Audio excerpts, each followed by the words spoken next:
For today, I prepared three topics that will be incorporated in this lecture number 11, the Dhamma Group 7.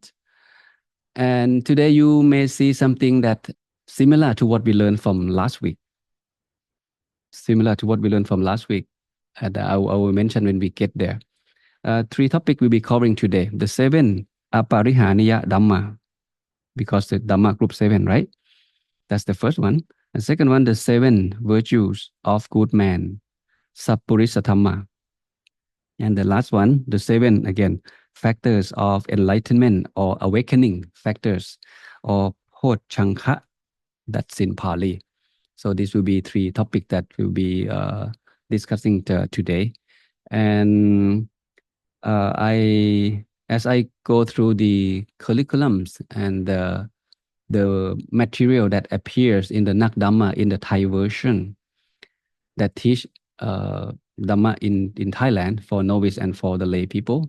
In that curriculum, they have more Dhamma material than what we put together in this Nak Dhamma elementary for you guys here. Because that's how the program is designed. Because in Thailand, when there is a Nak Dham for monks and the Dhamma study for the lay people, they're two separate programs. So in this new invention of the Dhamma study, we allow monk and lay people to join the same class. So we need to adjust, select the right suitable topic, Dhamma topic, so both monk and the lay people can get benefit, of joining this Nak Dhamma study program that we provided here. But it doesn't mean that you have to limit yourself to what you learn from this 13 lecture from my class or from other teacher as well. You can get back to the books and to look for more information or more Dhamma that you can learn. For example, the Dhamma Group 7, Dhamma Group 8, Dhamma Group 9, they're not just what I share with you. Today, Dhamma Group 7, I only have one lecture with you. So I select 3 of them. In fact, there are many Dhamma that fit into the Dhamma Group 7. Okay, so just give you an idea, and we want to welcome newcomer, people who are new to Buddhism, or people who want just to recap the essence of the Dhamma, and they don't know where to start, so they can come and join us in this Nak Dhamma elementary level. That's how the program gets started. So again, keep in mind there are more Dhamma that's available that you can find time, okay, to get to know those Dhamma. The more the better for you. Okay, but in this class, Long P will select a certain group of Dhamma that is seen fit into our program and not too difficult, not too easy, and everyone can get benefit of this program together. Okay, so today I only select 3 Dhamma groups that appears in the Dhamma group 7, not all of them. So we get to know them together. So when we talk about Parihaniya Dhamma, okay, what is the Dhamma? You may be asking, you have been studying Dhamma, what is the meaning of the Dhamma? We talk about this every week, right? We learn Dhamma, we learn Dhamma. There are many meanings, right, of the word Dhamma. Dhamma can be the truth. Dhamma can be the teaching of the Buddha. Dhamma can be the phenomena or the experience. So when it comes to the interpretation or the definition, then you need to look into the context, okay, of the word Dhamma that used in that particular sentence that you read or you study. So in this case, Dhamma can be the teaching of the Buddha, right? The Dhamma that the Buddha teach about Parihaniya Dhamma. That means the Dhamma that lead to non-decline. Mean opposite or not. It's non-decline. If you following this Dhamma, you are getting, you leading yourself, okay, lean toward Nibbana or liberation or peace and happiness, not opposite. That's the idea of Aparihaniya Dhamma. So you getting closer to Nibbana, you walk into the right path. Then you cannot fail. It's called non-decline.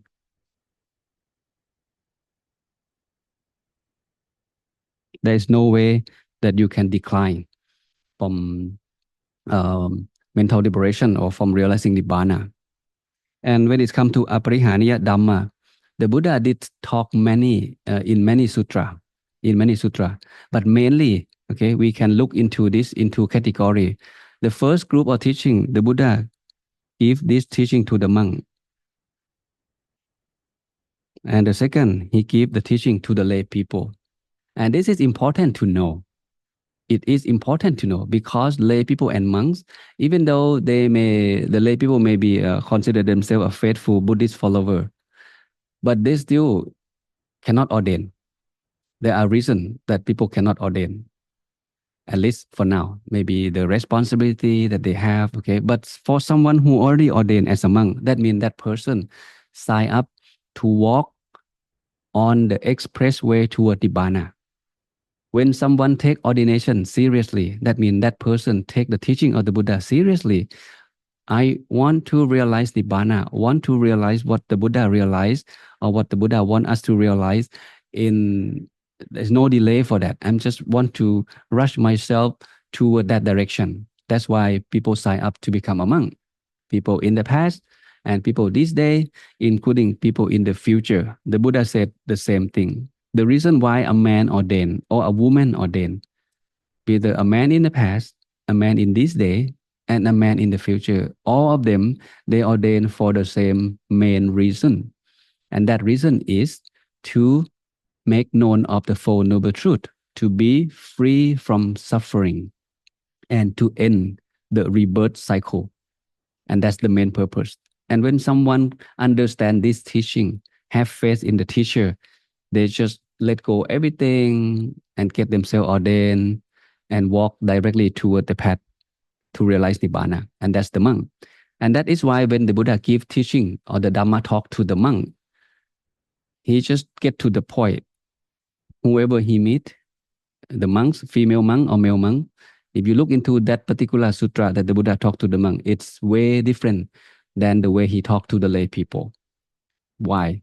Simple, because like I said, the monk want to realize Nibbana. That's why he become a monk. So the Buddha teach something that benefit that person to realize Nibbana quickly. Just get to the point. But for the lay people, life is busy, responsible for a lot of things. Know that Nibbana is good, Dhamma is good, but I cannot become a monk. So I just want to enjoy my life as a lay person. And at the same time, I also want to know how to be happy, to be happier, and perhaps realize the something, happiest state of mind, which is Nibbana. Then the Buddha also give the teaching for the lay people that they can make use as a lay life. So that is why the teaching theme is different. Okay, for today, we're going to focus on this one, the seven factor of Aparihaniya Dhamma that the Buddha teach the monk. And keep in mind that the monk is a man who want to realize Nibbana quickly. So these people doesn't want to waste their time. And that's the teaching of the Buddha that gave to the monk that support the monk to get there quickly. Okay. And for the lay people, again, it's like relaxed way of learning the Dhamma. You know how to observe precept, know how to make donation. The Buddha talk about the benefit of giving, the heaven and hell, the fruit of your good deed, this and that, just to motivate people, to continue to practice Dhamma. And one day they will realize Nibbana later, but they don't have to rush themselves to get there this life. Okay. And here, this is what we learned last week, the non-decline. The Buddha talked about non-decline or aparihaniya dhamma in many contexts. This is what we learned last week, just to recap. The respect for the teacher, we call karawa. We learned the concept of karawa, the six karawa, right? Or the six kind of respect. Respect the teacher, respect the teaching of the Dhamma, and respect the Sangha, the group or the monastic communities, and respect heedfulness, also respect hospitalities. Six of this respect, which is the Dhamma group six that we learned last week, the Buddha said, cannot decline and has drawn near to extinguishment of defilement, which is again referred to Nibbana. Okay, there are six items, six factors that the Buddha mentioned, which is called respect or the karawa in Pali, that in the Dhamma group six that we learn. If someone practice according to this six factor, those people can be considered that non-decline. They are moving themselves toward nibbana or extinguishment as well. Just respect the teacher, the Buddha, the teaching of the Dhamma and the Sangha, the people who study and propagate the teaching of the Buddha, and respect the training, the Sikha, respect his and respect hospitality that we learned last week. And today you see that's another form of aparihaniya Dhamma, or the non-decline, the teaching that lead to non-decline, that lead us closer to realize Nibbana in the Dhamma group 7, and that is called the 7 aparihaniya Dhamma. The Dhamma which do not lead to loss or decline, but only to the development and gain, the benefit of individual. So for today, Luang Pi I only select the 7 factor of Parihariya Dhamma that the Buddha teach the monk, not for the lay people, but definitely the lay people can get the benefit of knowing these things as well, because some of them, they are similar, just a few of them that the Buddha teach differently when he teach the monk, comparing to when he teach the lay people. Okay, but all of this, for me, it definitely benefit both, lay people and monks.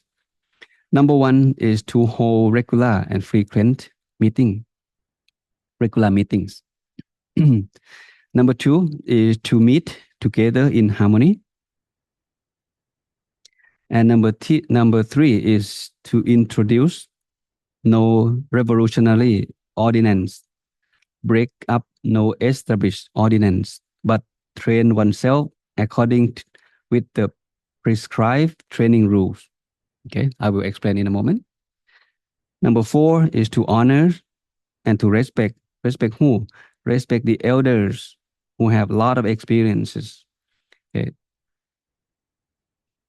This is about the respect, but we learned respect, the concept of respect last week. Today, to see if you can combine them together, and help you to understand better about the concept of precept. The concept of respect. Why respect lead us to the state of non-decline.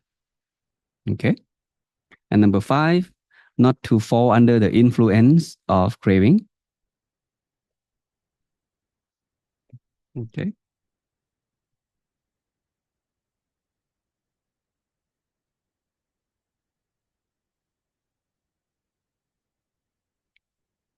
One second.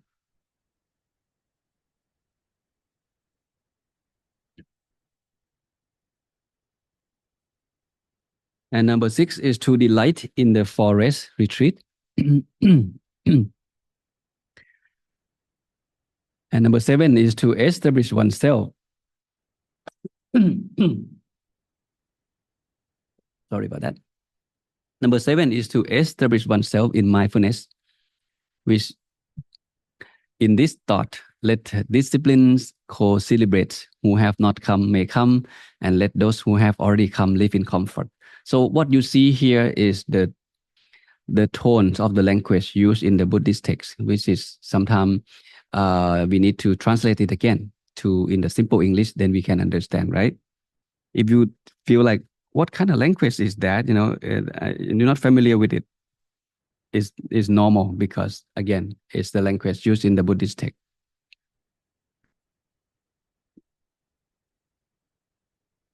Okay, we'll start from number 1. The first factor is always gatherings through the regular meetings and well attended for both Sangha, or the group of monks, and the lay people who are in the reality, in the business world, right? So if we value the importance of the meeting, we would attend the meeting attentively. We plan, we willing to join the meeting, not run away from the meeting. As long as people still show up for the meeting, that willing to join, okay? As long as people willing to join the meeting regular, not just the meeting, but meet often, regular meeting, people willing to join that and willing to continue doing that. This is the good sign that will lead to the non-decline state of the organization, both the Sangha or monk community and the lay life in the business world as well. Because meeting is important, right? The reason we show up because we care and we want to know what's going on, what's happening in the community, in the Sangha community, what's happening in the company, any updates, anything that we should know. I didn't realize that being a monk, we have, by default, we have 4 meetings per day. Why did I say that? 4 meetings per day. Morning chanting, everyone show up. That's one time. There may be nothing to announce, but everyone show up, right? If the abbot want to announce something, if someone falling sick, anything emergency happen or anything that happened today, then the abbot or the teaching monk can announce, and then everyone's that keep everyone's update early in the morning, 5 o'clock. And the second meeting is at lunch. I'm sorry, at breakfast. We show up, 6:30 or 7:30 for breakfast. That's another time for meeting. It's casual meeting. We're not called for official meeting, but by default, we have 4 casual meeting every single day to keep each other updated. And the third meeting is at lunch. We meet again for lunch, 11 to 12. If anything come up, then we can update each other. And the last meeting is evening chanting, 6:30 or 7 p.m. in the evening. So 4 times a day that we meet. And if we feel like it's important to have a fixed schedule for meeting, then a certain temple may have like a weekly meeting, Saturday or Sunday meeting, or once a month meeting. It depends on the temple rules. But in general, even though there's no official meeting, by default, monk we meet 4 times a day, and that gives us a chance to exchange information, to update what's going on. But in the lay life, in the office, right, I'm sure they have a weekly meeting, monthly meeting, yearly meetings, and that meeting is important. It's not just the meeting is being set, but us as a person who belong to that community, as a monk or as a lay person, we should aware that the importance of the meeting. If anything that related to you, then you prepare information to update everyone. Don't go to the meeting without preparing. Oh, I don't have information. Oh, I don't have enough time. That's an excuse, right? So you delay the progress of the group of your organization to know the most updated information. So be on time, show up on time, and willing to participate in the meeting. And when it's time to listen, opinion or idea, and then you should wholeheartedly listen and openly listen. And this day, whether monks or the lay people go to the meeting, what we do, we just look at our phone, right? Your mind is with the phone, not with what the person talking. And that's something not very nice. My impression when I have a meeting with the senior monks, I have several senior monks that I admire. And when I join the meeting with them, I really appreciate, I really like the way he handled the meeting.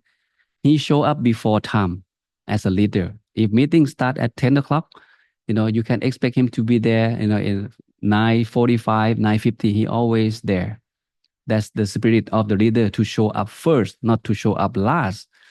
And when 10 o'clock start, doesn't matter who in the room, okay? But most of us, we know if we join the meeting with this prajan or the senior monk, we supposed to be there before him.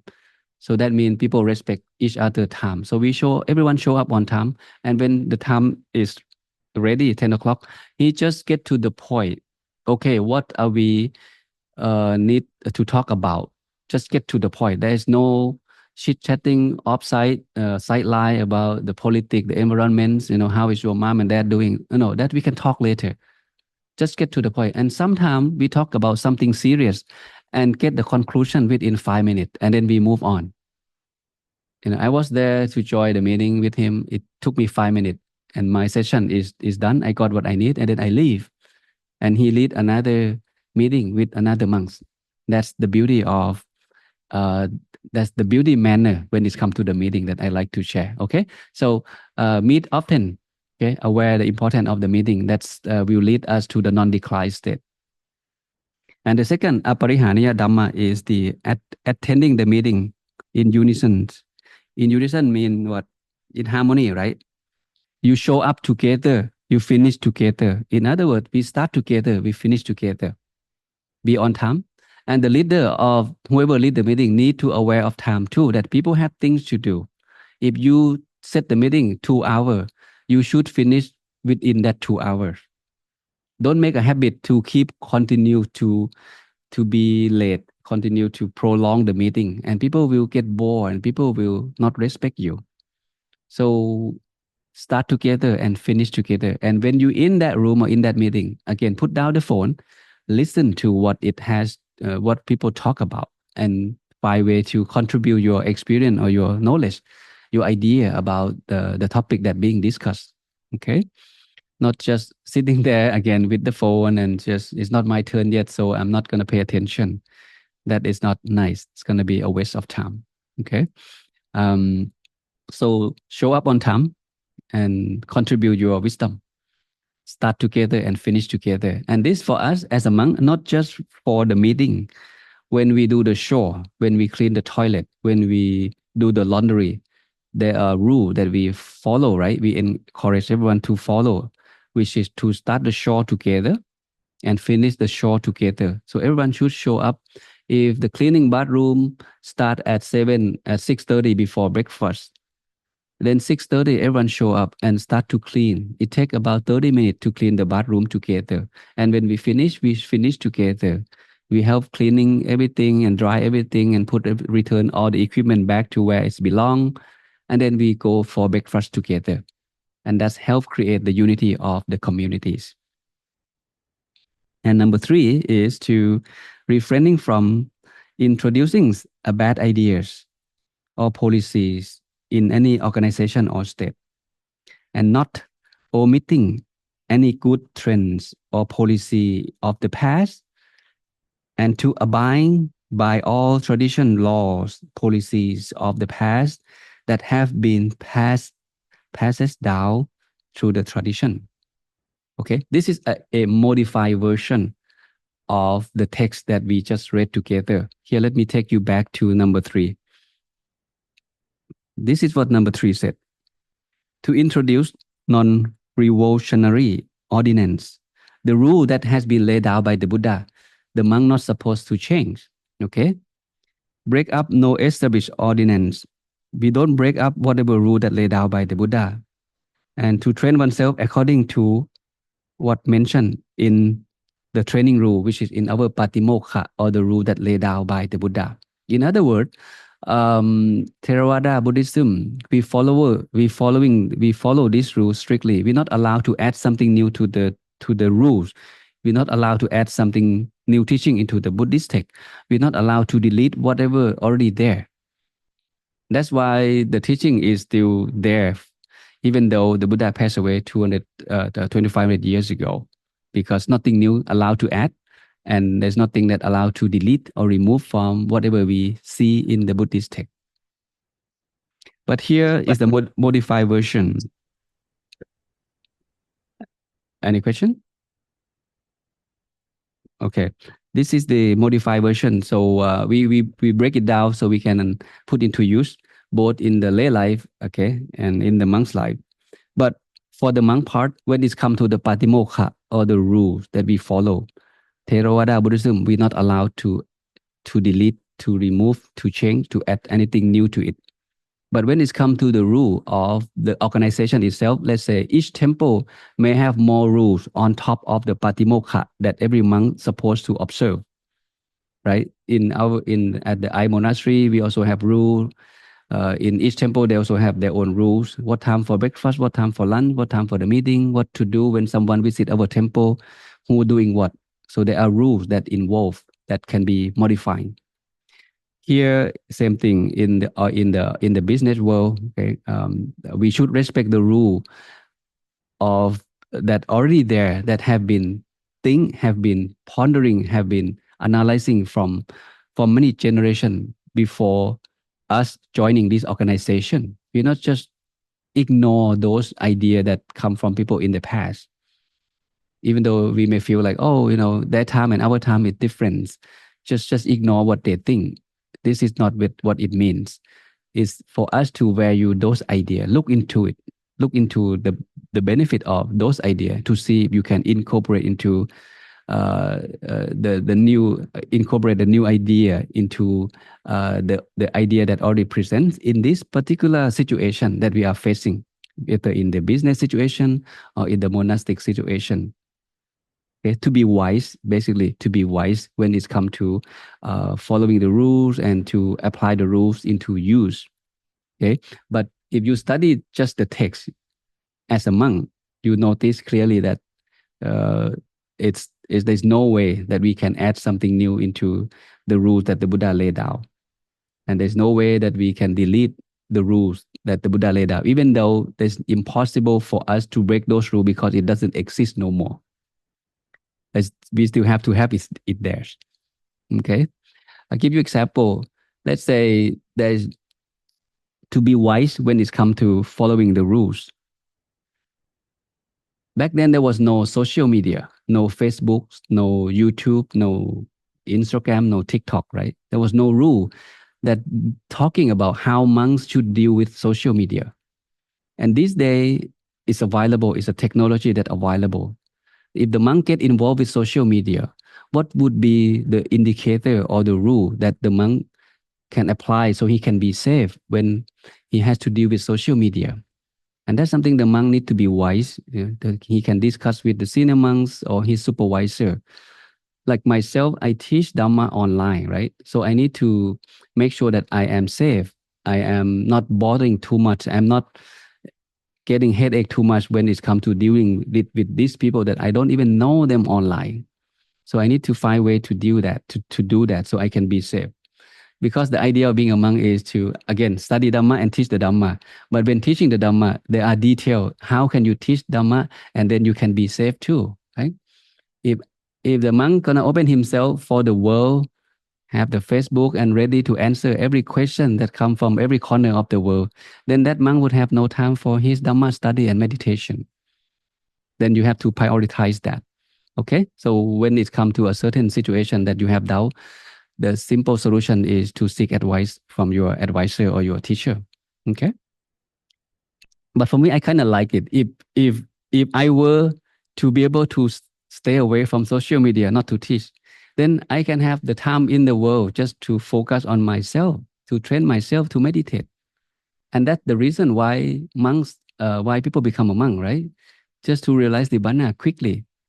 That's one way of looking at it, but it depends. The Buddha did not say, okay, monk. The Buddha give every monk a freedom to choose how to live their life and how can one can train oneself to realize the Nibbana according to the framework that he give. Some monk stay in the forest for the rest of his life, no teaching, and nothing wrong with that. And some monk happy to be in the village and teach people, and he also can train himself to realize the Nibbana too. And nothing wrong with that too. Okay, it doesn't mean the first monk is bad, second monk is better. No, it's up to you. Okay. And number 4 of Aparihaniyattham is to honoring and respect, okay, the elders, people who ordained before us or are senior colleagues that work in that company or that organization longer than us. So those senior, those people, they have more experience than us. So we should give them, honor them, respect them. And respect is the way to wisdom. Okay. If you show respect, you open up their heart. Whatever they know, they're probably willing to share with you because they can feel that the sense of respect and honoring that they receive from you. If you were a teacher, you go to the classroom and the student always late, student always talking. When you teach, student always looking at their phone when you teach, you may lose your motivation to teach. So you may prepare lecture 100%. You may give them like 50% because they don't care. But oppositely, if all the students put the phone down, just listen to what you have to say 100%, then that motivate you, right? To share whatever you prepare, even more than that, maybe more than 100%. You just add on tips and technique for them to understand those subjects better. Okay, so respect and honoring lead to wisdom. Just keep that in mind. And when we have more wisdom, again, it leads us closer to be success, whether in the business success or to realize the Nibbana or to success in the Dhamma practice. And number 5 is to do not fall under the power of craving. Craving is tanha, right? We talk about tanha in the Four Noble Truth. There are three kinds of tanha, which is kama tanha, bhava tanha, and vibhava tanha. Okay, please go back and relearn. Try to remember, memorize all of this. Kama tanha is crave for sense pleasure, crave to have. Vibhava tanha is crave to be. And vibhava tanha is crave not to be, just to keep it simple. So tanha is the cause of suffering mentioned in the second noble truth. Whatever we do as a monk, we should be mindful of these guys, the kama tanha, the bhava tanha, and the vibhava tanha. If we're not mindful, when tanha keep rise, and that suffering can be expected.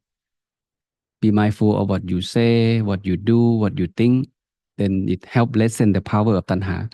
In the business world as well, if people do business drive by tanha, crave for benefit only, crave for money only, crave for more success only, neglect the ethical part of it, then that company will end up suffering, right? Because it's driven by ignorance, it's driven by unwholesome thought. Just whatever it takes, I just need to be more success. I just need more money. I just need more branches to be open this year. I just neglect all the rules that drive by tanha. If that's happened, again, suffering follows. So if you were to be in that organization, you were to be in that meeting, perhaps you should share, okay, your idea of what should be done better than what people are discussed in the meetings. Because usually when people make decisions in the outside world, they neglect the ethical part of it. They only look at the law. If it's follow the law, the state law, it's it's okay, right, for that business, to keep on going. But following the law can jeopardize your ethics. Let's say if you open up the restaurant doesn't go well, the business of the restaurant, the food that you sell, there are many competitors, and your restaurant next door happen to sell the similar kind of food, but they sell alcohol, sell beer, wine, you name it. They seem to make more money than you because alcohol make a lot of profit. Selling food may not make that much of profit. So you start notice that, that shop make more money than us. Maybe we should start selling alcohol. If you were a part of this restaurant, how would you deal with that? Okay, now it's come to the judgment. Okay, what is wholesome? What is unwholesome? What is suitable for your business condition? How can you make sure that the business get on going without breaking precept, without jeopardizing the law of karma? That's the idea. So craving, keep in mind, okay, it's not just about money. It's more than that. Number 6, seeing the value and benefits in living in wilderness and seclusion. Again, this teaching, the Buddha teach the monk, right? Let's see, number 6. Number 6 is to delight in the forest retreat. That's what mentioned in the text. To delight in the forest retreat. Why? Why monk should feel delight in the forest retreat? In other words, it's seclusion.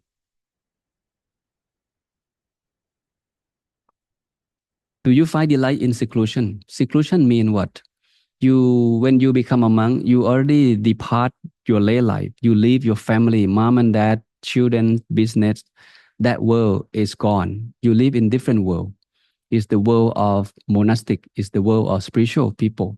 So you secluded yourself from those distractions, from the sense pleasure, human, animal, object, money, fame, entertainment, because you are aiming at nibbana, to realize nibbana.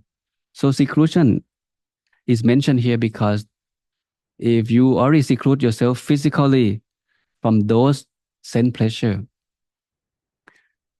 as a monk, so you ordain, you stay in the temple, there are some monks there. Eventually, okay, the Buddha suggests you to seclude yourself to the forest, stay in the forest. Because back then in the Buddha time, most of the monks stay and practice meditation in the Dhamma. And there are many benefits of stay secluded in that environment to meditate better, okay, no one's around, okay, peaceful nature. Then the monk can deepening their meditation practice and realize Nibbana faster than just hanging and staying with the group in the temple. So in this case, it doesn't mean that, oh, I should leave everyone and stay in the forest. Okay, you should be wise when it comes to this. In the first 5 years, you need to learn, you need to know a lot. Okay, and after 5 years, then you can look into your life. Uh, how do I see myself 10 years from now as a monk? How far I have to go to achieve my goal? If meditation is something that you really into it, and then you may look for the conducive place for you to deepening your meditation. Okay, so being in the forest is one option that mentioned by the Buddha. Number 7, the last one, is to keep up mindfulness. So the monk should be mindful of whatever he does. Should be mindful the moment he wake up until the moment he go to bed. We will talk about mindfulness again in the next Dhamma topic. And in fact, today all of this Dhamma in the Dhamma group 7 has sati listed there in every one of them. Okay, we're gonna keep coming back to this. And also the Buddha said, okay, wishing the good monk, okay, virtuous follower who have not come, wishing them to come. And wishing the monks who are already here, who are already here, to live together comfortably. And that's our community will grow rather than decline. Okay, so be mindful of your precept, mindful of what you do, what you think, what you say, and also welcome the newcomer. And make sure people that live with us here, okay, people that willing to be trained, they have environment for them to grow in their training. And wishing for more people to come and join our team. This is how the community can grow. Same thing in the company, right? If you're going to recruit someone, you're going to recruit qualified people to join the company, then the company can grow. That's the Aparihaniya Dhamma number 7. Okay, all of this lead to non-decline. It lead to non-decline. Have a regular meeting, meeting together with harmony, start together, finish together, and contribute what you think is benefit the organization or the meeting. Just make sure that you contribute that idea. Okay, and number 3 is to be aware, to obey the rules that already there. Okay, and make sure that when it comes to changing the rule, you must take that into a very serious consideration and get agreement from everyone. And number 4 is to respect the elders who have longer experience than us. And number 5, be careful about the tanha or the craving when it comes to making a decision and to do things. And number 5 is to find yourself, seclude from the group from time to time. Okay, it's quite for me. I find it's quite recharging. It gives me a chance to recharge.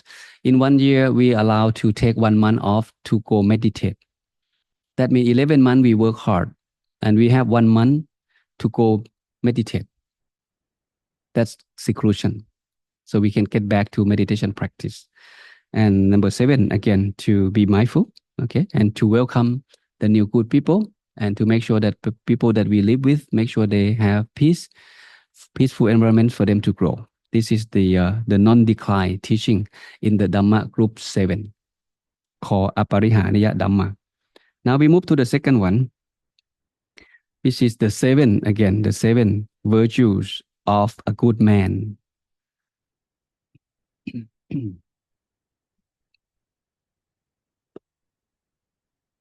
The Pali is called Sappurisa Dhamma. Sappurisa Dhamma. The good man or the noble man. Purisa means a man, person. Dhamma that make a man a noble man. Okay, there are many translations, but the idea is if someone practice according to these 7 virtues, that enable a person to be a noble person. And again, in this teaching, there are not just one. not just one. Today, I just pick one that mentioned in the group of 7 to share with you. But you don't have to limit yourself in this teaching when it's come to the virtue for us to be a good being, a good person. In this teaching, there are 7 factors that mention. First, that person has faith or sattha.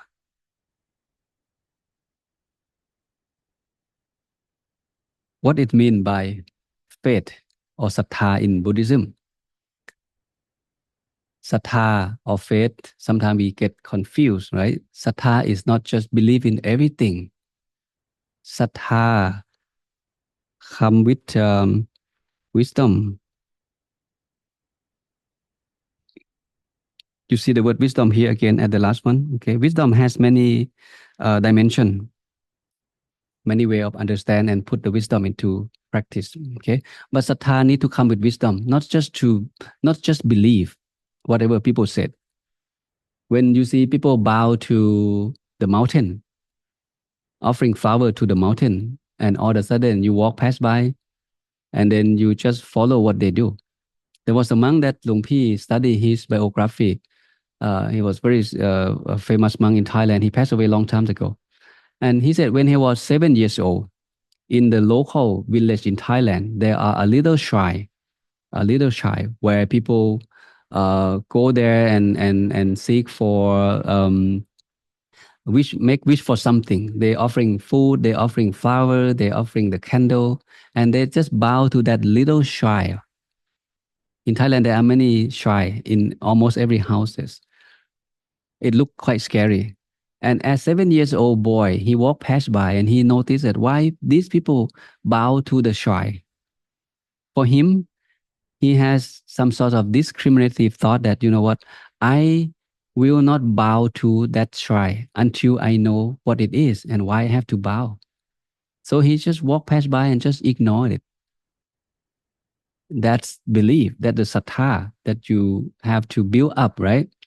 So faith is something that the Buddha suggests is the starting point for us to walk down the path of Nibbana. We may not have a perfect faith, but we can start off with an initial faith, just to open up your heart, open up your eye, your ear, just to listen to the teaching and put into practice to see if it's good or not. So faith can start from little, and later on the faith can get strengthened more and more. Okay, people talk about precept, people talk about mindfulness, people talk about meditation. I never done that, but it seemed to be a good thing. And then you allow yourself to get to know more and get to practice. That start from initial faith. And later on, you realize that, wow, all of these are good stuff.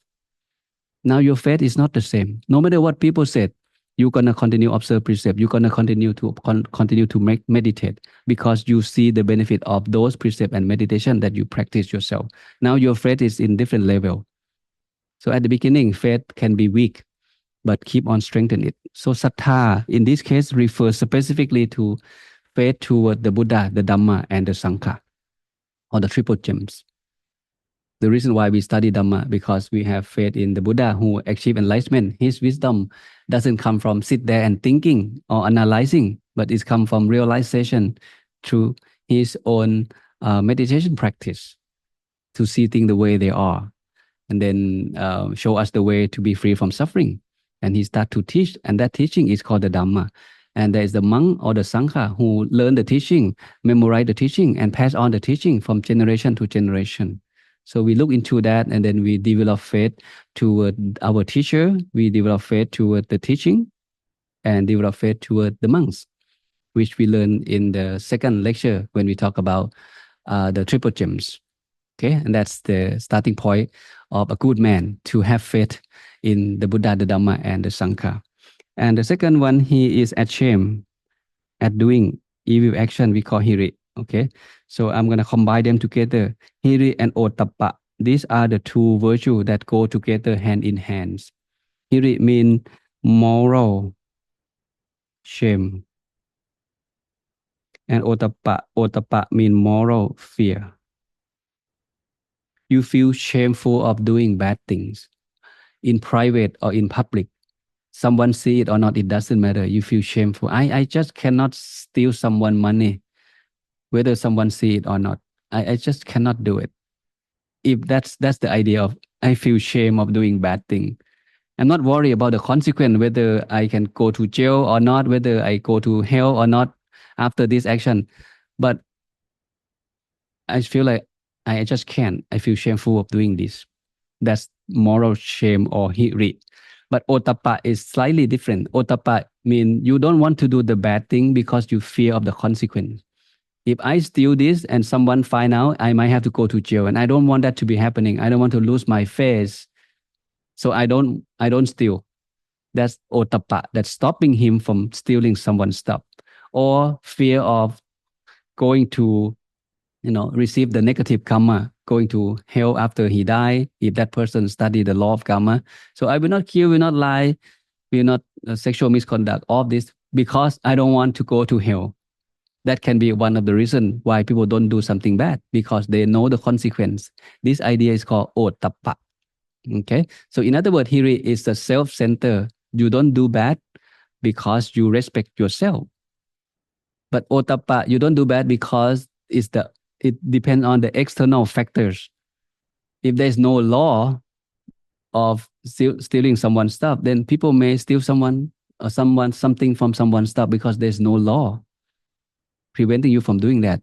And if there is no law of karma, that there is no heaven, no hell, then people might start to steal someone's stuff or start breaking precept. So internal factor drive hiri. External factor, that's the driving force for otapa. If a man feeling shameful of doing bad thing and feeling fear of the consequence of doing bad thing, that person will not do anything bad, whether someone see it or not, whether in public or in private. And this is something we should keep in mind. And monks, these are the two virtues that the monk in the past, I would like to say, they live almost by default. Because in the first 12 years of the Buddha teaching career, he did not issue any rules. Now we observe more than 200 rules. And back then there was no rules. And people live by this virtue, the virtue of hiri and otapa, feel shameful of doing something bad and feel fear of the consequence of the bad things that might be happening after taking this action. Okay, so if you just have this concept built or the idea built in your mind, you would be mindful of what to do. Should I say this? Should I do this? Should I eat that? Should I eat this? Should I take this action or not? Okay, use your judgment. Okay, apply this hiri and otapa. And number 4 is he has listened and heard much of the Dhamma we call Pahusatja. Pahusatja is the idea of people who continue to educate themselves, to keep coming back to the book, to get themselves to the trainings. As the monk, we're supposed to train ourselves according to the precept, the mind and the wisdom, right? These are the framework laid out by the Buddha. We call the threefold training from day one until the day that we realize the Nibbana, to continue to observe precept, to purify our precept, to purify our body, speech, and mind, day in and day out. You may feel like, oh, Luang Pi, I already know all the precepts. I know 5 precepts. I remember, I practice them. You feel comfortable with the precept. Is that all? No, that is not all. There are many layers when it comes to precept. You may feel like you know the precept, you practice precept, and you're confident that you observe precept, better than before, better than 5 years ago. But there are more room for you to improve the precept. It's not just you don't break those precepts. There's more add into it. The precept is not just I don't do this and I don't do that according to the 5 precepts. The idea is for you to make sure that you have you purify your body and speech day in and day out until you and precept become one. Like I said, whether someone see it or not, you will not break precept. Okay. And the next one is to put forward the diligence. This one called Viriya. We will see Viriya and Sati and the Panya again today. Viriya and Sati. That's why I may not explain a lot in this one because we're going to talk we're gonna go through these terms again in the next topics. So just to get started, the idea of virya, you sometimes you hear the word effort, the word diligence, the word perseverance. Virya is like the energy. Okay, the energy that get you going. Don't just easily give up. That's the idea of virya. When it's come to something wholesome, don't give up. But when it's come to something unwholesome, make sure you remove it. You find way. You make an effort to remove it. Make sure it doesn't go with you, like laziness, not on time, neglect the precept, whatever it is that consider unwholesome. Find way, make an effort to remove it, to work on it. But whatever is considered good, okay, continue to make an effort to develop it. And the next one, the character of the good man, that man should have sati or mindfulness, right? Uncheckable. There are many layers of mindfulness or sati as well. Our mindfulness, I believe we have mindfulness on a day-to-day basis. We know what we do, okay, but our mindfulness may not that sharp, may not that's that strong. So it's on and off. When you meditate, you may concentrate on your breath in and out. You may be able to stay with your breath for just 1 or 2 minutes, and then the mind go away, following the thought or other distraction. And that's how you can tell yourself how good of your mindfulness. If the mind going out 10 times, how many times can you bring the mind back? Can you bring it back 10 times? And can you bring it back quickly? That's the indicator of how quick of your mindfulness. To know what's going on in the mind, that's the mindfulness. Okay, so I'll have the definition for you in a moment. And the last one, the character of the good man, that man has to be wise, right? Wisdom. In this case, you have to be wise or smart in when it's come to what is considered good and bad, what is wholesome, unwholesome, what caused suffering and what caused happiness. And you work on that. There should be wise. You know that alcohol is bad, right? Not only you know it's bad, you shouldn't getting involved in drinking alcohol or encourage anyone in your life to get involved with alcohol. That's considered wise. Smoking is bad. Everyone knows. And why people still smoke? Because this is not their wisdom is not complete or is not perfect. They're still enslaved to craving. We know it's bad. We want to smoke anyway. We want to drink anyway. We want to buy those things anyway, even though we don't need it because craving.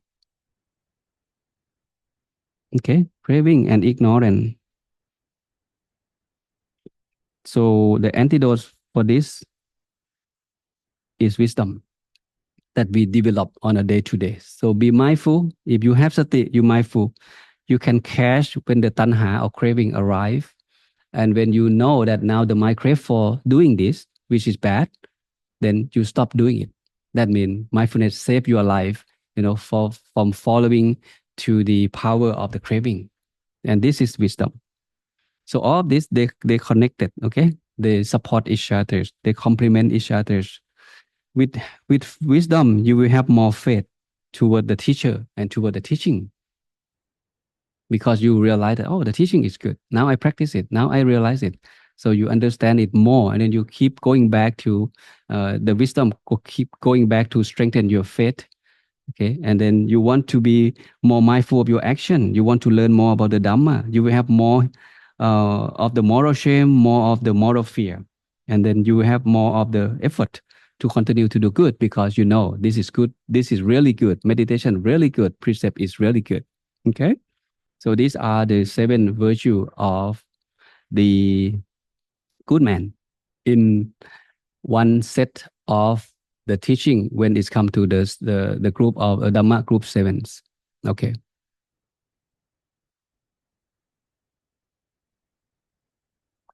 Oh, okay. It's heavy rains over there.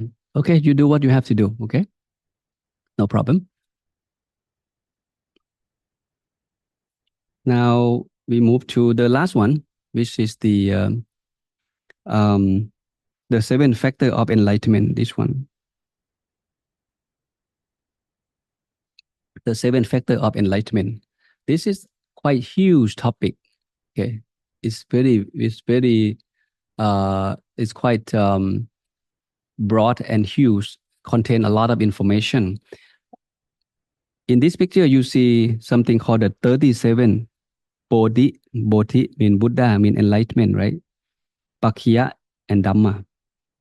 Okay, there are 37. All of these combined, so there are 37 Dhamma when it's come to realizing the Nibbana or to achieve enlightenment. All of this has a big influence for a being who practice each of these Dhamma that lead that person to realize Nibbana.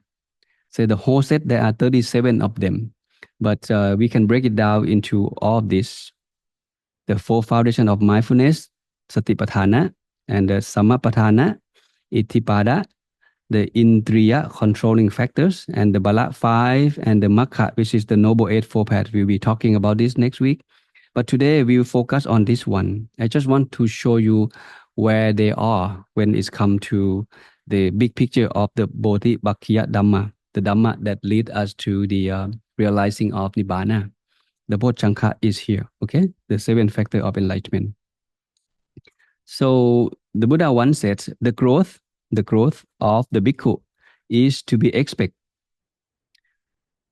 not their decline, but the growth can be expected. So as long as they cultivate the seven factor of enlightenment, namely mindfulness, the investigation into the Dhamma or phenomena, the energy or the effort, the bliss, the tranquilities, the concentration, and the equanimities, all of these seven factors will lead to growth to realize Nibbana from Mahaparinibbana Sutra. So these are the seven factors that listed earlier. The Bodhchanka is the Pali term, okay, the seven factors of enlightenment or seven factor of awakenings. It depends on the translators to use when it's come to translate Pali to English. Number one, sati. You see sati again. Sati is everywhere. That's why sometimes I ask most of the students, can you think of one Dhamma that doesn't require sati when it comes to practice that Dhamma? That's the food for thought, okay? Because we learned in the first lecture, we learned the Dhamma group 2, we talk about sati and sampachanya. And these two, sati and sampachanya, or mindfulness and the clear comprehension, they consider the great the Dhamma, the great assistant Dhamma. So this sati assists every Dhamma that we practice. Meditation, we need mindfulness. Observe precept, we need to be mindful of what to do, to say. And even making donation, you have to be mindful of making donation or offering or cooking, whatever you do, you need mindfulness. So mindfulness is the key, right, for us to be success in pretty much every Dhamma that we practice. That includes everything that we do as a lay person too, okay? To drive, to cook, to make decision, you have to be mindful. So the first one is sati. The second one is called Dhamma Vichaya. There are two words, okay? Vichaya means investigate. Dhamma, again, the meaning of the Dhamma, right? Dhamma can be the teaching of the Buddha.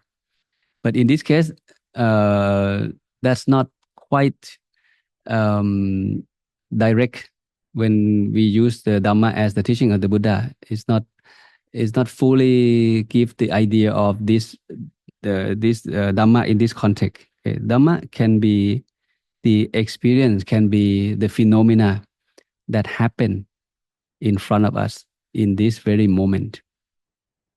And number 3 is, again, you see viriya, okay, diligence or effort. And now you see something else. You see piti.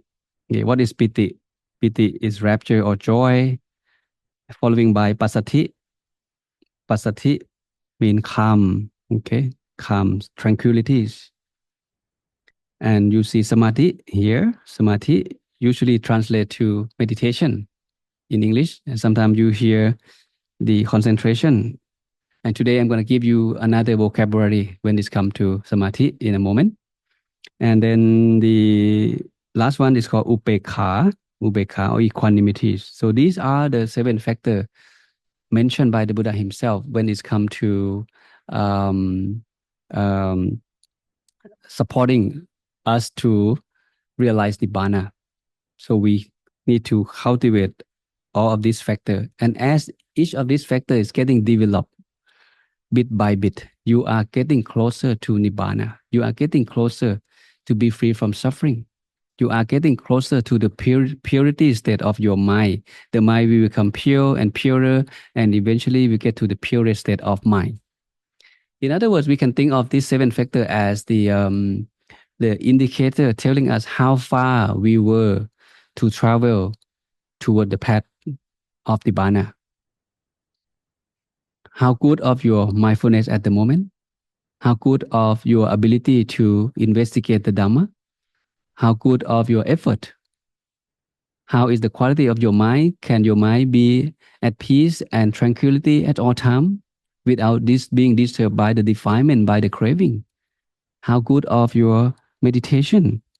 And how good of your wisdom to let the mind be um, um, equanimity is another term for wisdom, for understanding that the situation, that the mind can be still, the mind can be at peace without being disturbed from all of the defilement that come attack the mind. Okay, so we're going to get into each one of these. First, mindfulness or sati. What is the meaning of sati? Mindfulness is the classic translation of the word sati from Pali to English. But when you look at the Buddhist text or the Tipitaka, this is what you find in the Abhidhamma. The meaning of the word sati that mentioned in the Abhidhamma is this one: the recollection, the act of remembering, the bearing in mind, the non-forgetfulness. These are the right mindfulness. And all of this, they are the meanings of the word sati that mentioned in the Abhidhamma. So you are able to remember, you don't forget, right, of what you do. You bearing in mind of what you do. You can recollect. Sati can recollect. Sati is not just, being at the present moment fully. That's one meaning. But another meaning that the Buddha go beyond that is to be able to recollect the previous or the past experience. You think of Bupphe Niwasanusati Yana. There is a word sati there. Bupphe Niwasanusati Yana. That sati refer to ability to recollect his previous life experience. So he recall his previous life. That's the yana, the wisdom that allow him to be able to do that by utilize the sati. The sati. So sati can be remember, sati can be recollect, okay, and sati can be bearing in mind.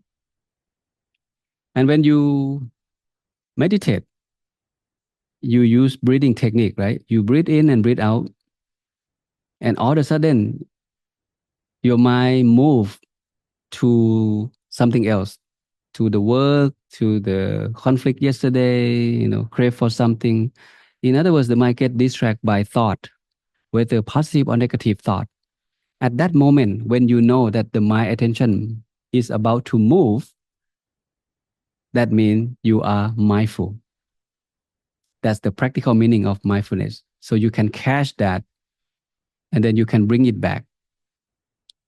And another way of look at this is when you practice breathing meditation, you breathe in and you breathe out. You know that you're breathing in, you know that you're breathing out.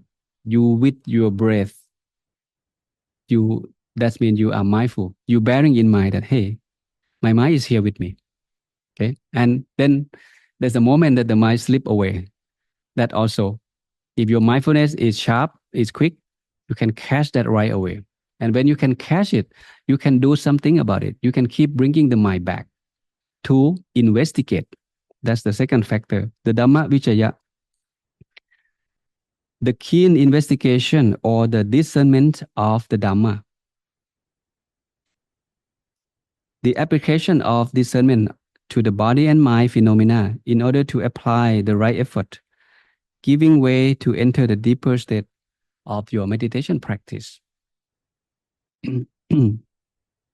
So when we talk about the idea of the seven factor of enlightenment, okay, ideally, this will lead us to achieve enlightenment. That means there are many layers of all of this. But what we learn here, okay, we learn the theory. At the same time, I want us to be able to think of the practical part of this. We may not achieve enlightenment in this life, but definitely all of this practice or cultivate all of these factors will give benefit to our life, both lay people and monks. To be mindful, to be able to continue to make an effort to keep the mind peace and calm, all of this, they are beneficial. They are beneficial. And here, after you are mindful, the second factor is Dhamma Vichaya, right? Dhamma Vichaya is ability to investigate.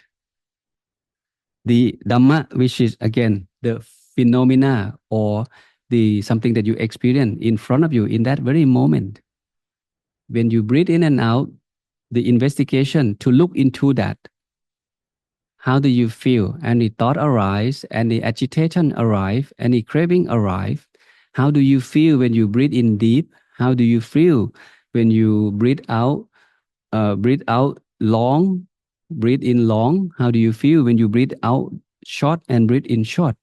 It gives different experience. It gives different phenomena as you breathe in and out. Such a lot of things can be happening in that 1 minute that you breathe in and out. There are thoughts happening, there are feelings happening, there are craving happening. If your mindfulness is sharp, okay, you can investigate all of this better and clearer. Then you can do something about it. This ability to investigate, that's the Dhamma Vichaya. And the third one is called Viriya. Viriya is an effort, right? Is a persistent, is an energy. All of these terms they are used by the Buddhist scholar, but the Pali is this one, the Viriya. That's all. And then it's come with many translation like energy, persistence, determination, and effort. There may be one vocabulary or a combination of this vocabulary that help us to understand what it means by Viriya. Another meaning of Viriya is mean vira. Vira. Vira mean brave. Okay. For me, I find it quite fascinating. And at the beginning, I didn't know how to link them together when it's come to Viriya. We know that Viriya is something like we have to get going. We cannot be lazy. Viriya is opposite to laziness, right? That's why it said effort, make an effort to do good. Don't just quit. Another meaning of Viriya is brave. That's quite interesting meaning. Brave means you are brave enough to do good thing. You brave to get up at 4:30 and go meditate. You brave to tell the truth. You brave to continue to sit even though you want to quit. That's the idea of Viriya. And not just that, you have to have this quality with energy or energetic. It's not just being brave and then you get bored, you want to quit. It's not just make an effort and then you get bored. No, effort should come with energy, energetic mind. It doesn't matter how many times the mind go out when you meditate. 5 times, 10 times, 100 times. Your job is not getting bored because every meditator, we want the mind to be still. We want the mind to be with the meditation object that we use. But it doesn't matter how hard we try or how much we try. The mind still keep going out all the time. And then we may get upset, we may get cranky, we may get bored and we want to quit. But the idea of effort or Virya is to be brave to deal with this problem or not problem, to be brave to deal with this, Dhamma experience that you are experiencing. Be energetic, enjoy doing it, enjoy understanding it, and enjoy keep bringing the mind back every time it go out. Not just, oh, you know what, today doesn't work. Let me quit. Let me do something else. I meditate tomorrow. That means you're gonna keep on quitting when something doesn't go the way you expect, and that is a bad habit to cultivate for the mind. And when you should stop meditating, how do you know now it's time for me to quit? Oh, I don't like it. There's no electricity, no air conditioning, a lot of noise. Let me quit. Is that what it is? Meditator should be mindful of what's going on. There are factors that we cannot control, right? Like noise from our neighbor, to the dog barking, the car passing by. If we keep on annoying those stuff, let those stuff annoy us, and then we keep quitting on our meditation practice, then we make no progress. So we should turn them into a lesson.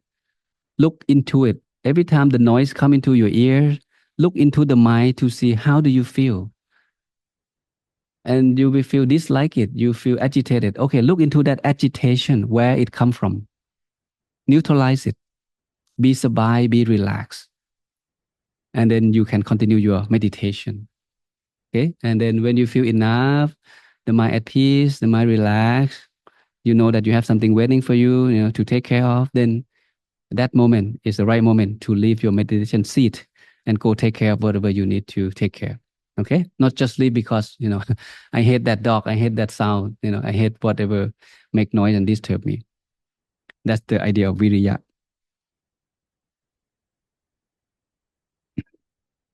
And too much of viriya can lead to headache, lead to burdensome.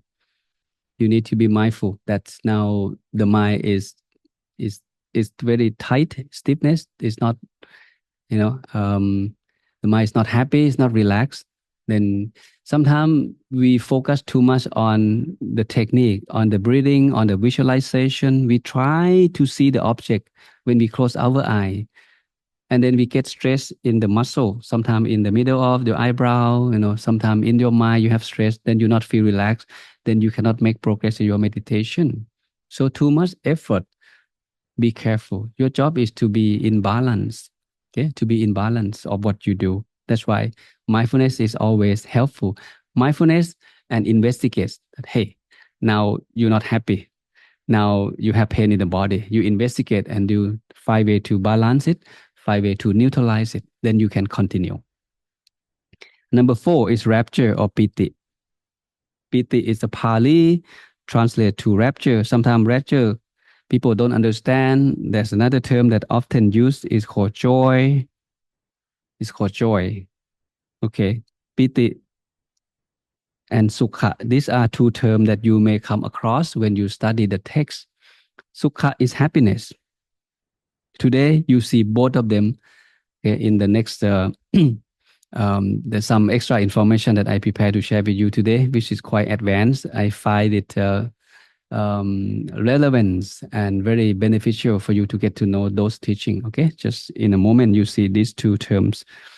Here, how this is how difficult when it's come to explain the experience by word, because we're gonna run out of vocabulary. What's the difference between happiness and joy? It's hard, right? They are positive energy, they are positive thing, but when it's come to explaining, how can you explain the difference between joy and happiness? How can you explain spicy of the chili to your friends? There are many level of spiciness that vocabulary might not take us there to understand.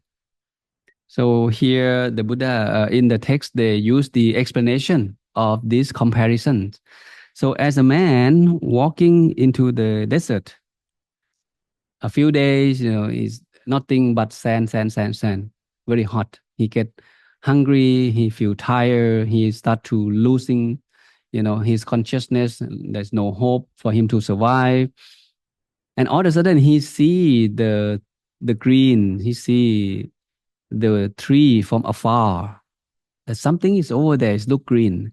And that's give him hope that there may be a water over there. There may be the shade of tree over there that I can rest, that I can survive over there.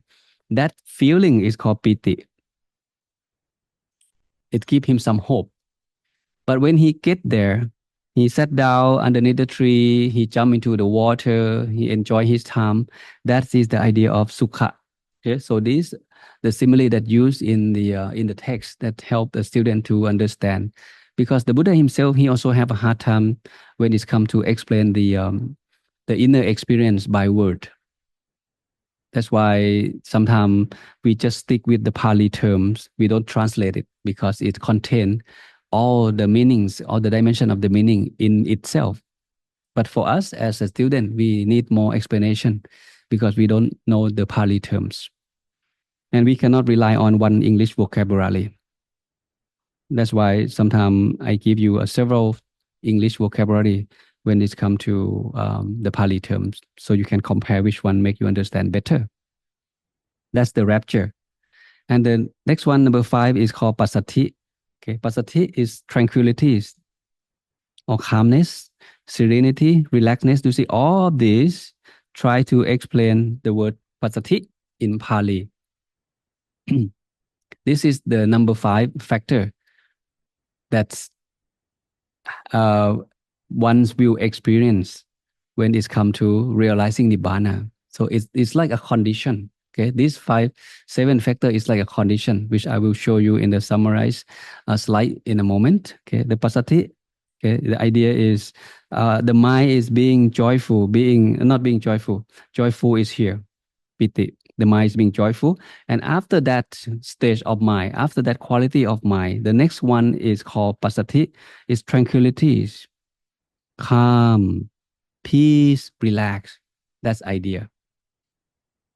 Sometimes I think of the idea of piti is like something like expand. You know, when you get a new car, new phone, and like overjoy, the mind expand itself. But the happiness or the tranquility is for me is like something a little bit different. It's more like the calmness or happiness that come from the mind being still by itself. It just like the feeling happiness that arrive from meditation, peace, calm, relax, and just want to be there and doesn't need anything. That's the tranquilities. And number 6 is samadhi. Okay, samadhi is another confusing word. We usually translate samadhi to meditation, right? And then we need to translate meditation again. What is meditation? Is in this translator they use the word immersion, concentration. Another interesting word is collectedness of mind, the unification of mind. The mind become unifying. That's the state of samadhi. Become concentrate, become collectiveness. Collectiveness give us a sense of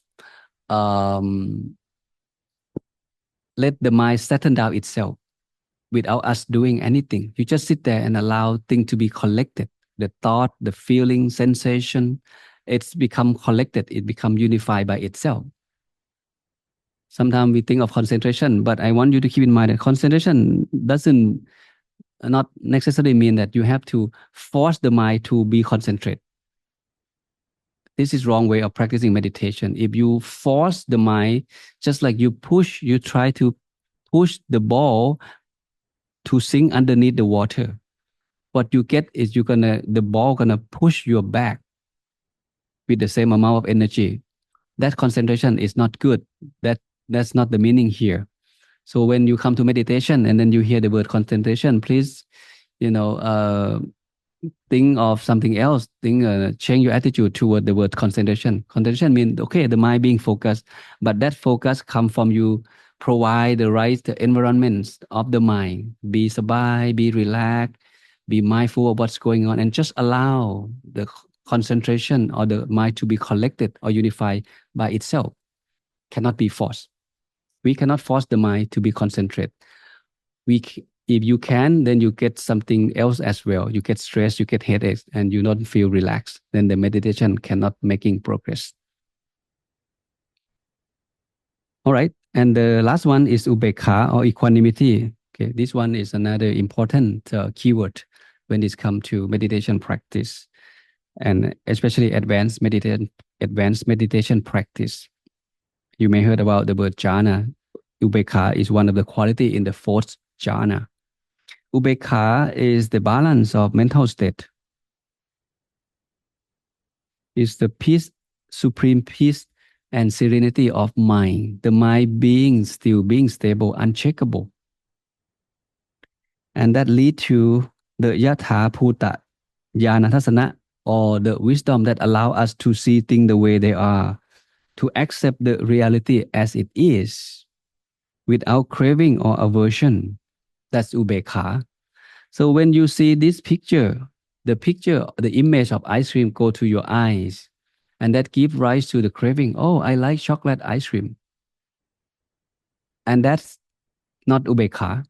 Your mind being disturbed by the craving because you know this chocolate ice cream tastes very good. Perhaps maybe one of your favorite ice cream. You see it, it gives rise to craving. You like it, and then you want it. In your meditation, if you think of ice cream, then you may not be able to continue your meditation practice because that craving that arrives, that force you to think of ice cream, and you continue to elaborate that thought that, it tastes good, I'm going to have it. And that means you start losing your ubekha, the piti that you have. You feel good about your meditation, you feel peaceful, tranquility in your meditation, but you cannot continue that state of mind to be peaceful, to be relaxed, because you lack of ubekha, the equanimity to see things the way they are without being disturbed by the defilements that arrives in that state of mind. That's ubekha. And here, all of this, they support each other. The equanimity is, we start off with sati, right? And then continue. With sati, we can investigate. With sati, it helps us to make an effort to keep going. With sati, the mind can maintain the state of joy.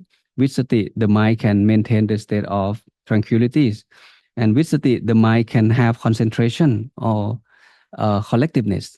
And also, with that sati, it helps the mind to remain in the realm of perfect equanimities without being disturbed. And with that equanimity, will support the sati again. We can look at this as a circle. It keeps supporting each other. The sati will be more refined, ability to investigate the Dhamma will be better, will be sharper. You have energy to continue to meditate. You feel joy, feel peace when it comes to meditation. It supports each other all the way down. Okay. And here is what I mentioned. It's a little bit advanced, but it's just a perfect sutra. It's relevant to what we talk here. You see the word piti or rapture here. You see the word tranquility or passathi here. And you see the word happiness or sukha here. And you see the word collectedness or samadhi here in the seven factor of enlightenment. We saw this already. And in this teaching, in Upanishad Sutra, the Buddha teach us how to realize Nibbana in different version. But today we talk about seven factors that lead us to realize Nibbana, right? So they must be somehow, related to each other, because the direct path, the Noble Eightfold Path, is the same path for every being to realize Nibbana. So all of these Dhamma factors that we learn, they must appear here. We learned from the seven factors of enlightenment. And we see here, we see piti, we see passathi or tranquility, we see sukha, we see collectedness here. What we don't see is sati. What we don't see is the last one, the ubekha, or the equanimities. Even though we don't see it, but we must know that they belongs here. That's why I call it is a little bit advanced, but it's worth it definitely. In this teaching, it is called the condition.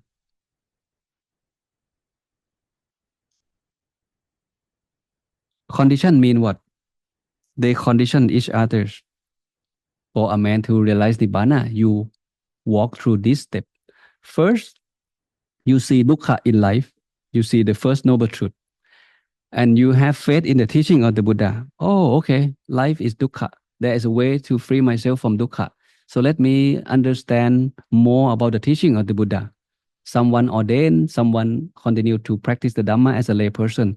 But all of them, they see dukkha in life and they gain faith in the teaching of the Buddha because the Buddha teach mainly about dukkha and how to end dukkha. That's his main teaching. And then this in this formula, in this teaching, the Buddha laid out the step. Okay, the man experienced dukkha in life, and with his faith, he come to the teaching, and he start to practice meditation.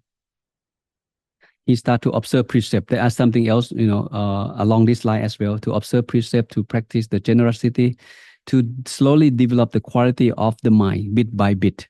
And when it's come to the advanced meditation, the state that they will experience, the first state they experience called pamoja or pramod in Thai. Pamoja means gladness. You see, gladness, rapture or joy, they're all positive, but they're not the same. The Buddha have a hard time to explain. So he used different word. Okay. Pamoja is one thing. Piti is another thing, but they all good. It's for me, I feel like it's a more refined form of happiness that we will experience as we deepening our meditation practice. And then that lead to pasati, the tranquilities. This is another peaceful state of mind. And that peaceful state of mind is condition for sukha or happiness. And that happiness is the condition for samadhi. For me, I like this a lot because I was asked many times, Prajan, how do we know that I meditate correctly? Whatever technique I use, this sutra give us the idea of how do you know this is the right concentration? How do you know this is the right meditation? Because these are the conditions of the right concentration. You see the word piti, joy, the word pamoja, gladness, the word pasati, peace and calm, the word sukha or happiness here. All of these, they are positive feelings, positive experience, and that will lead to samadhi or collectedness. So the answer is, if you feel good about your meditation practice, if you know that you are happy, if you know that your mind is bright and pure, if you feel that I am purer, my understanding about life, about things around me is better, is wholesome. That's the indicator that you you practice meditation correctly, whatever technique that you use. And then this collectiveness or samadhi will lead to yatha bhuta yana tasana, which is the knowledge and vision to see things the way they are, to see the nature of the five aggregate, the rising and falling of these phenomena the way they are. There is no me, no mine, no myself in there.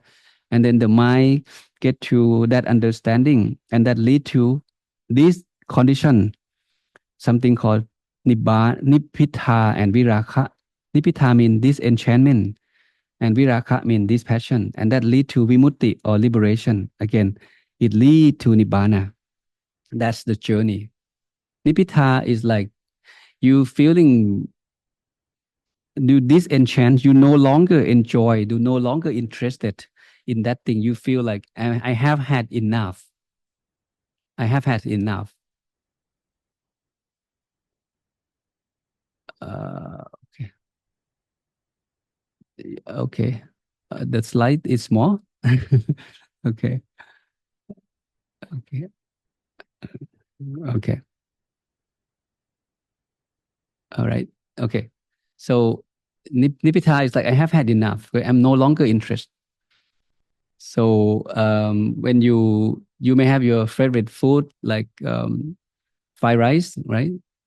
If someone serve you fried rice 10 days in a row, you feel like, you know what, I'm done. Even though it's your favorite.